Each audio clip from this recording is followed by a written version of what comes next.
Hi guys, kumain kami dito sa Portillo, Angat. Ito yung bagong kainan dito sa Angat, Bulacan. Siyempre, dahil taga-Garay ako, dapat lahat ng mga bago dito sa Garay ay tinatry ko. So, ayan na nga, tinry na nga namin. So, nandito na kami. So, ayan, niyayaya ko si Jill, pwede mo po dito, pero ayaw niya.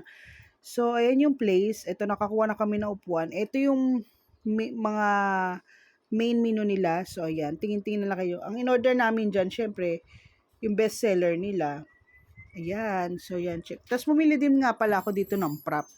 So, ayan yung pagkain. So, ayan, ito, ay, yung cake nga pala nila, Contis. So, talaga masasarap pa mga cake, syempre, Contis. O, yan, o, tingnan nyo, oh, Mango Bravo. So, ito yung in-order ni Eric, ayun sa kanya.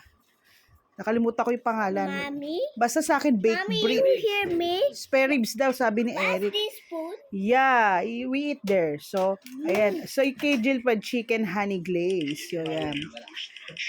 So, ayan po guys. Yun yung kay Mariam. So, ito. Ayan, natuwa si Jill Fred. Ayan sa kanya. Strawberry shortcake from Contis. Ayan. Ayan, oh.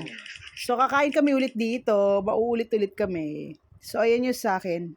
Siyempre, prop, favorite ko. So, yan, naubos namin lahat ng pagkain. So, it's time to go. Ito yung place nila, maganda, yan, no? Kitang-kita mo yung mga bundok dyan. So, nakaka-unwind talaga dito, nakaka-relax. Tingnan mo, tuwa nga si Gilbert, eh. So, ayan yung place. Tingnan nyo, ang ganda, ang lawak, diba? Sana all, malawak. Ayan. So, yan yung mga bundok-bundok, mga makikita nyo dito. So, like and follow me, guys. Thank you for watching. Bye!